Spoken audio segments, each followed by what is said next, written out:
그 여러분 등산 좋아하시죠? 지난주에도 다녀오신 분도 아마 계실 수도 있습니다. 산 정상을 오르다 보면 평탄한 길로 또 쉽게 오르는 구간이 있는 반면에 어려운 부분들이 있어요. 언제가 힘듭니까? 가파른 계곡길을 올라갈 때, 또 계단이 끝없이 펼쳐질 때, 저는 계단에 취약한데 계단을 만나면 힘이 드는데, 바로 그러한 계단을 만나면 힘이 들고 또 포기하고 싶을 때가 있습니다. 그런데 그럴 때 가장 힘이 되면서 힘든 말이 있죠. 아시죠? 이렇게 묻잖아요. 얼마 남았습니까? 뭐라고 합니까? 거의 다 왔습니다. 다 왔어요. 하고서 걸어가다 보면 한없이도 가는데 끝이 안 보여요. 그래서 포기할까 하다가도 이만큼 왔는데 또 물어보면 뭐라고 대답합니까? 거의 다 왔어요. 거의 다 왔는데 안 왔어요. 마침내 등산의 정상에 올랐을 때 참 기쁨이 넘치게 되는데 인사치레의 말이었다는 것을 알게 되죠. 정말 다시 내려가고 싶을 때를 정말 많이 겪었는데 그런 계단 한 걸음 한 걸음이 정말 힘든 기억이 있어서 옆에 함께한 친구, 동료와 파이팅 하면서 이를 악물고 배낭을 메고 올라간 기억이 있습니다.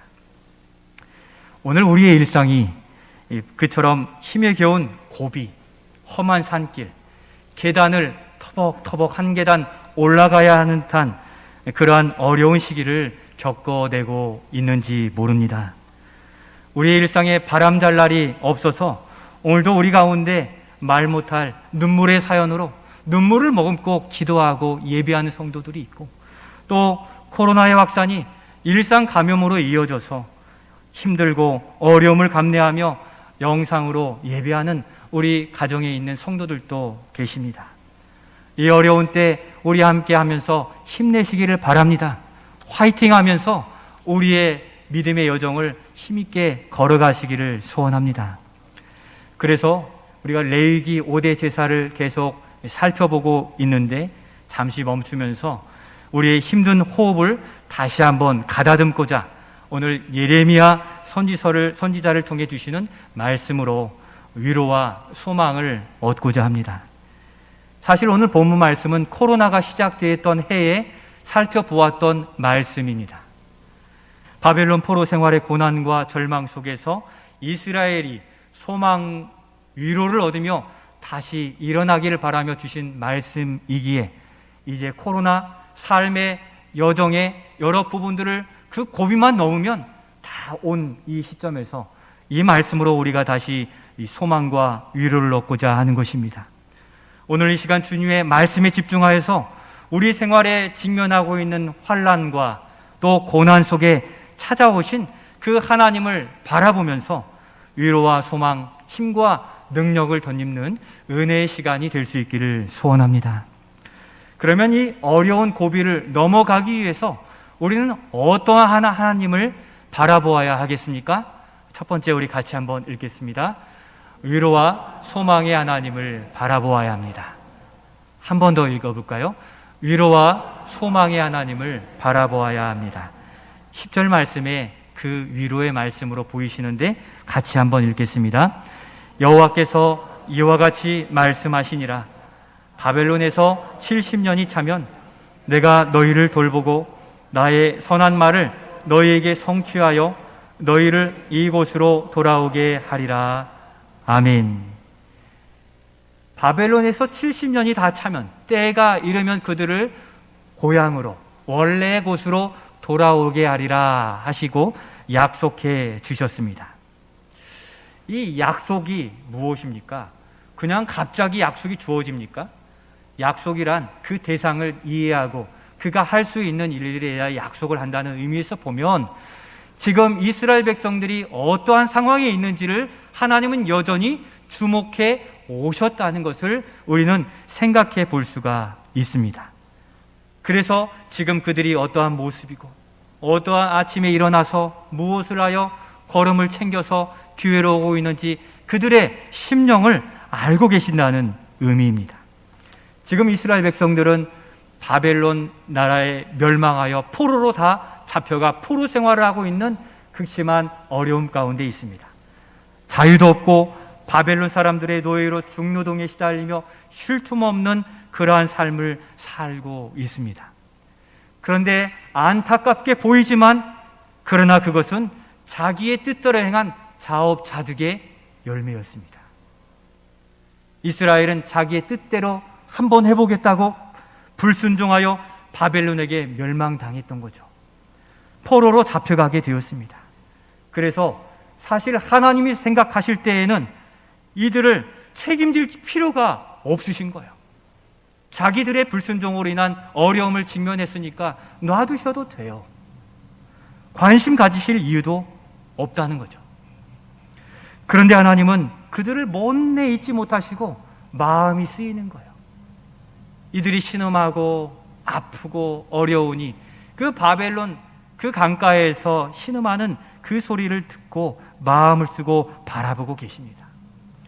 우리도 어릴 적 돌아보면 부모님이 그렇게 얘기하셨는데 내 뜻대로 한다고 그렇게 행해서 부모님 마음 많이 썩여 드린 그 모습에, 그럼에도 불구하고 우리의 부모님은 우리의 마음을 쓰시고 또 돌보시고 믿음의 이 자리를 지키도록 인도하신 그 부모님의 마음과 같이 하나님이 이스라엘 백성 바로 우리를 바라보고 계시는 겁니다.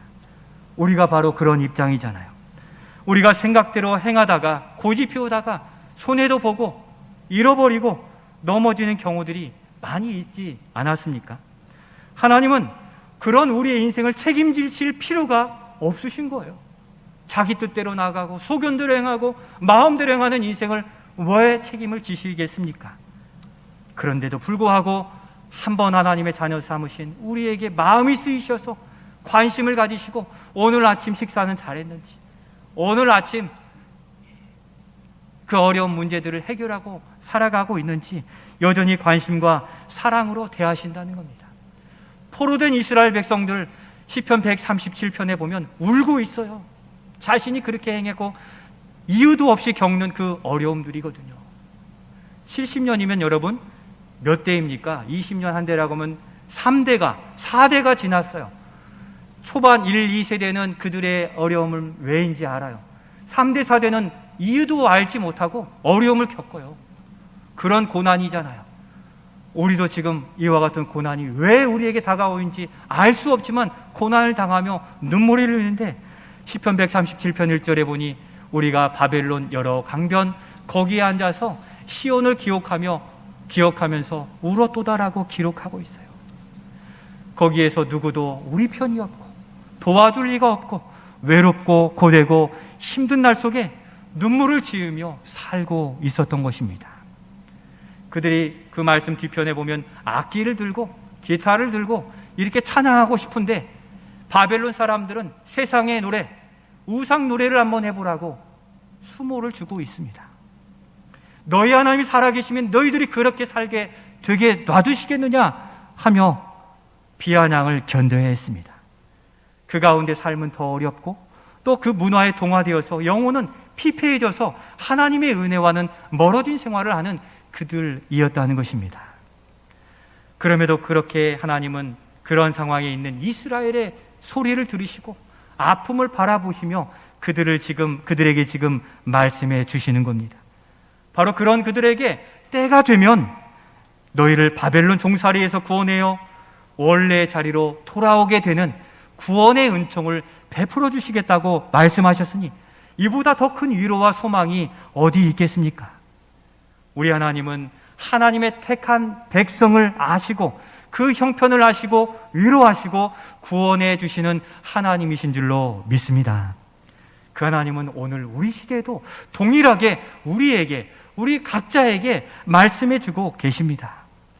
우리가 어찌할 수 없는 어려움과 환난, 고난에 에워싸여서 꼼짝달싹할 수 없는 처지에 신음하고 있음을 우리 주님은 들으시기에 오늘 예배 가운데 우리의 어려움들을 아뢰시면서 우리의 마음을 만져주시는 그 하나님을 꼭 붙드실 수 있기를 소원합니다. 코로나의 확산으로 어디에서 걸렸는지 모르고 아프고 힘들고 답답한 처지도 주님이 아시는 겁니다. 사업 잘 하다가 어떠한 일인지 모든 일들을 그르치고 또 어려움에 직면하여 눈물을 흘린 그 날들을 주님은 아시는 겁니다. 심지어 욕심부리다가 거기에 돈과 시간과 건강까지 탕진하여 넘어진 우리를 주님은 바라보고 아시는 겁니다.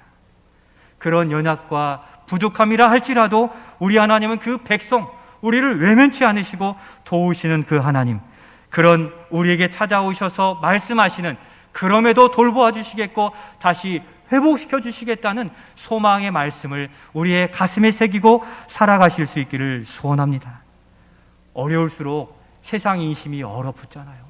지금 우리 누구를 서로 도와주는 게 아니라 거리를 두고 스스로 생존해 가야 되는 이러한 시기, 더 확산되어서 어려움에 직면해도 이상한 인류가 없을 만큼 그러한 시대를 살아가는데, 하나님은 우리가 어려울 때에도 여전히 함께 하시니 하나님은 우리의 진정한 위로가 되십니다. 우리가 겪는 어려움의 이유를 넘어서 우리에게 관심 가지시고 돌보시겠다 약속하신 위로의 하나님을 바라보시며 살아가실 수 있기를 소원합니다. 그런데 하나님의 위로와 소망은 아무에게나 주어지지 않는다는 것입니다. 우리는 이 자리에 있고 내가 하나님 믿었었으니 내 인생 책임져 주시겠지, 그 위로와 은혜 가운데 있겠지, 아니라는 겁니다. 그러면 우리의 질문은 이것일 것입니다. 어떻게 해야 그 은혜를 누릴 수 있습니까? 어떠한 사람이 하나님의 위로와 소망을 누릴 수 있겠습니까? 바로 이런 사람입니다. 같이 한번 읽겠습니다. 오늘의 현재를 믿음의 인내로 사는 자입니다. 하나님께서는 11절에 우리가 암송한 대로 너희를 향한 나의 생각을 안 하니 평안이요 또 재앙이 아니라고 말씀하셨습니다. 또한 너희에게 미래와 희망을 주는 것이라고 약속해 주셨습니다. 오늘 겪는 일을 바라볼 때 그것은 우리를 내치시는 재앙이 아니라 평안이라는 약속을 믿고 견디며 살라고 말씀해 주시는 것입니다. 우리는 인간적으로 잘 되어야 복이라고 여기는 고정관념을 가질 때가 많이 있습니다. 조금만 힘들면 견디기 어려워해요.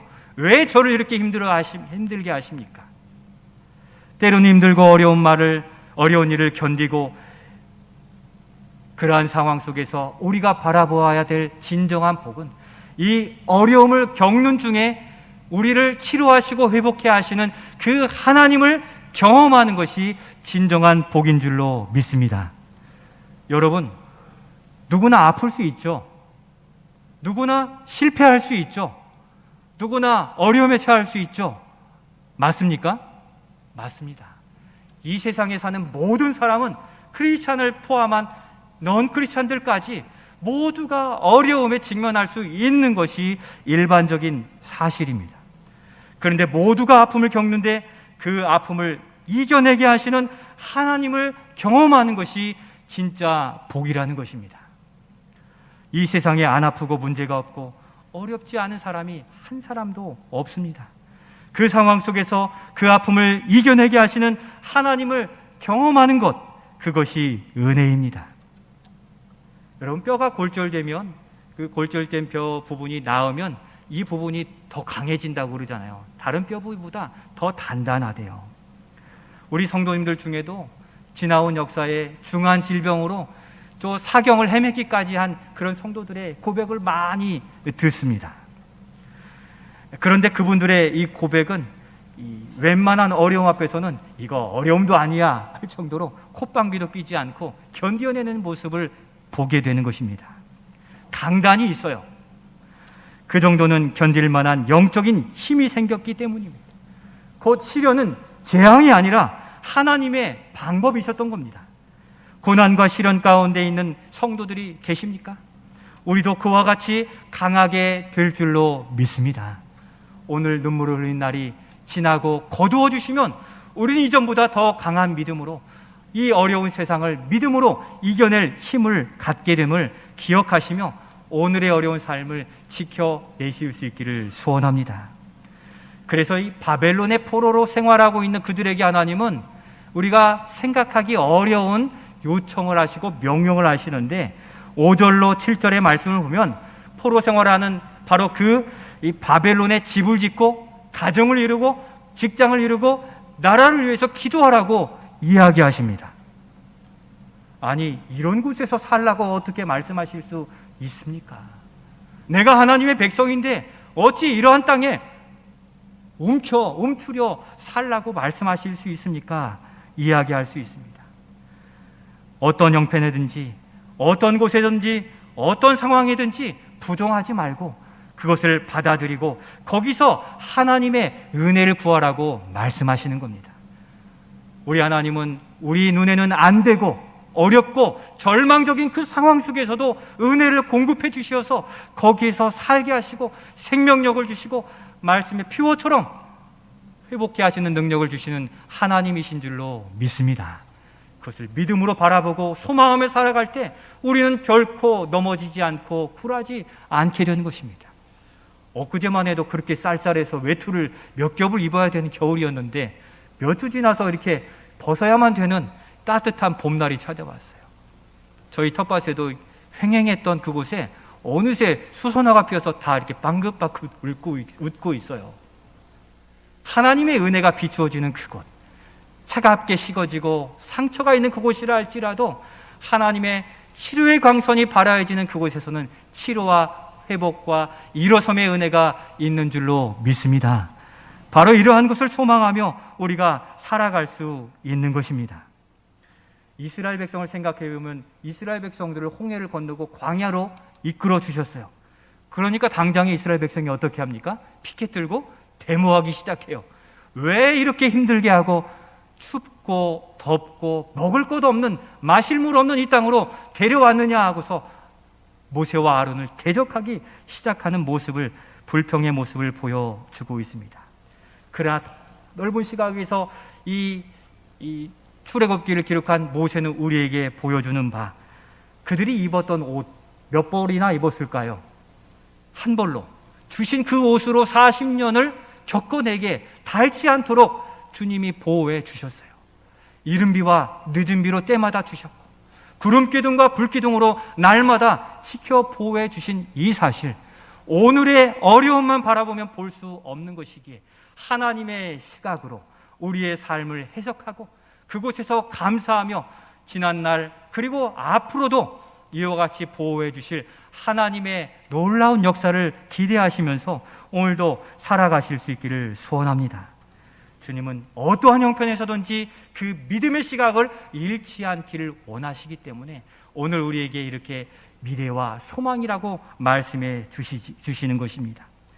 그렇지 않으면 예수님의 제자라 할지라도 가룟 유다처럼 돌아서는 일들이 생기게 되고 그 마지막은 어려움으로 마무리될 수 있다는 것을 경고해 주십니다. 사랑하는 성도 여러분, 우리의 뜻대로 안 되고 어려워도 바로 그 형편에 맞는 믿음의 모습을 지탱해 나아가시며 믿음으로 살아가시기를 소원합니다. 그러면 그것이 어떻게 가능합니까? 어려운데 어떻게 믿음을 잡고 지키라고 하십니까? 그래서 어떻게 하라고 합니까? 한 가지 더 같이 읽겠습니다. 시작. 온 마음으로 부르짖어 하나님을 찾고 기도하라 말씀한. 온 마음으로 부르짖어, 기도 외에 하나님이 아니면 안 됩니다 하는 그러한 절박함으로 기도하며 하나님을 붙들고 살라 하시는 겁니다. 우리가 정말 질고에 처하면 다른 거 다 내려놓고 기도하잖아요. 근데 조금 나아지면 한 손에는 성경과 한 손에는 돈을 또는 명예를, 다른 걸 붙들기 마련이잖아요.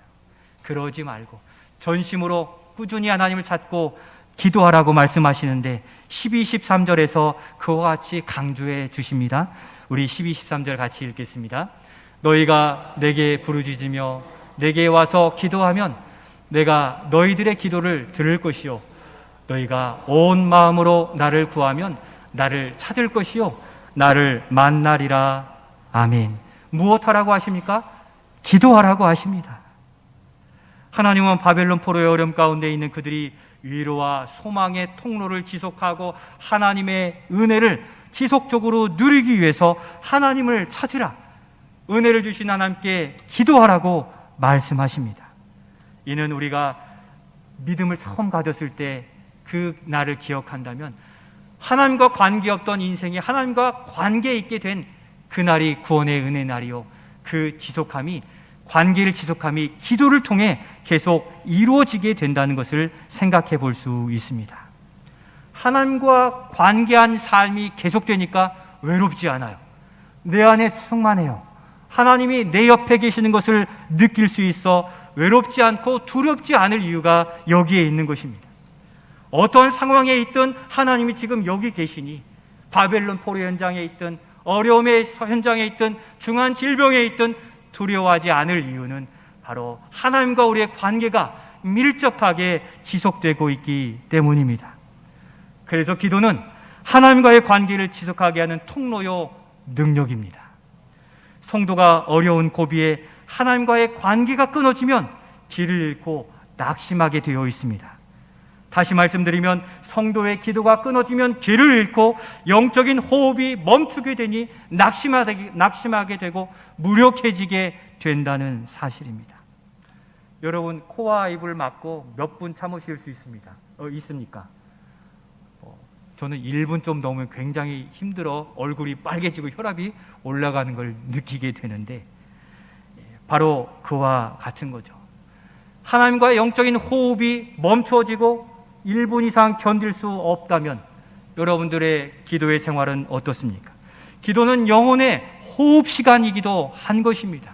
성도가 살아가는 그 숨, 은혜를 공급받는 그 시간인 것이죠. 여러분들의 기도 생활, 기도 시간, 기도는 지금 어떠한 상태입니까? 거의 한계에 달아서 쓰러질 지경이 아닌지 우리는 돌아보아야 되는 거예요.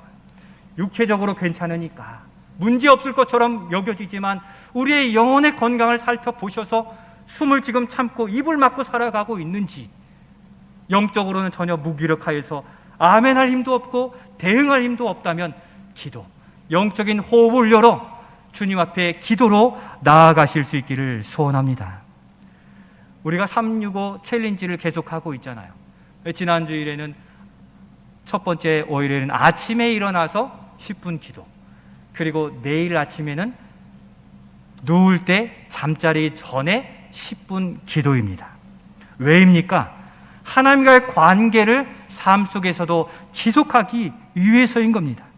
기도가 끊겨지면 우리가 알고 있던 믿음과 말씀은 지식으로 바뀌어질 수 있습니다.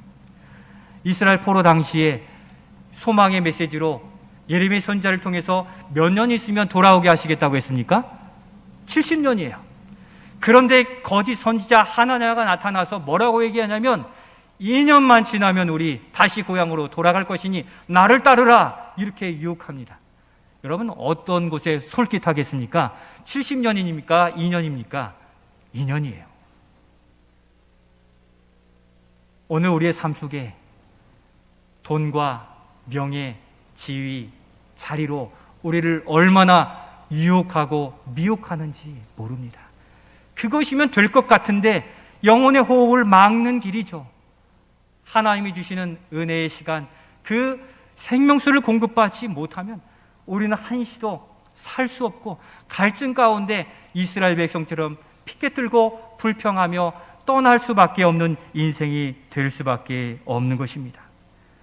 그렇듯 이런 상황에 우리의 형편이 어떠하든지 간에 생명수 공급받는 기도의 시간을 확보하여 하나님 말씀하신 진리의 말씀을 분별하여 세상의 소리, 세상의 유혹, 달콤한 그것 끊어내고 진정으로 복이요 우리를 살리시는 하나님과 동행하는 믿음의 삶을 살아가실 수 있기를 소원합니다. 사랑하는 성도 여러분, 오늘 우리는 예상치 못한 여러 어려운 형편에 처해 있습니다. 오늘 우리가 겪는 경제적 어려움 있을 수 있습니까? 없습니까? 있습니다. 믿음 지키느라 직장 승진도 더디고 어려울 수 있습니다. 나의 원하는 대로 빨리 직장 취업 될 것 같은데 안 되고 사업 안 될 수 있습니다. 생각지도 않은 코로나 생활 감염으로 힘들고 어렵고 불편할 수 있습니다. 그럼에도 여러분, 조금만 더 견디시길 바랍니다. 우리의 형편을 아시는 주님께서 때가 되면 싹이 자라듯 우리의 삶의 문을 하늘문 여시듯 열어주시고 또 그 가운데 다시 원래 그 자리 회복하게 하셔서 믿음의 예배요, 사역이요, 교제를 나누게 하실 줄로 믿습니다. 그날이 금방 다가올 것입니다. 약속하신 주님은 그 고난 속에서 함께 하시고 그 괴로움을 채울하셨기에 고치시고 치료하시고 회복해 주십니다. 심지어 우리 각자를 향한 각자의 세밀한 계획들을 70년 아니 우리에게 합당한 계획을 가지신다고 우리에게 말씀해 주셨으니 그 약속을 굳게 믿고 오늘 현재를 그대로 받아들여 삶의 현장에서부터 은혜를 누리며 이끌어 가실 때 응답하여 나아가는 우리가 될 수 있기를 소원합니다. 출애굽 백성, 이스라엘 백성이 다 출애굽했습니까? 아닙니다. 모세와 아론을 따라 나오겠다고 응답한 사람만 홍해를 건넌 거예요. 나머지 사람은 여전히 애굽에 있었어요. 오늘 하나님이 우리에게 위로와 소망이 되시고 우리에게 세세한 계획을 약속해 주셨는데 거기에 응답하여 붙들고 나아가는 자들이 응답받는 것이지 모두가 아니란 사실에 경각심을 가지고 이 시대도 우리에게 위로의 말씀이요, 이 시대도 주님을 붙들고 살아가라 하시는 주님의 말씀에 응답하여 우리의 삶 속에 말씀과 기도의 시간들로 하나님과 동행하며 믿음의 크신 은혜를 누리며 감사와 또 승리의 고백을 날마다 아뢰시는, 날마다 하나님의 은혜를 누리시는 우리 모든 성도들이 되시기를 예수님의 이름으로 축원드립니다.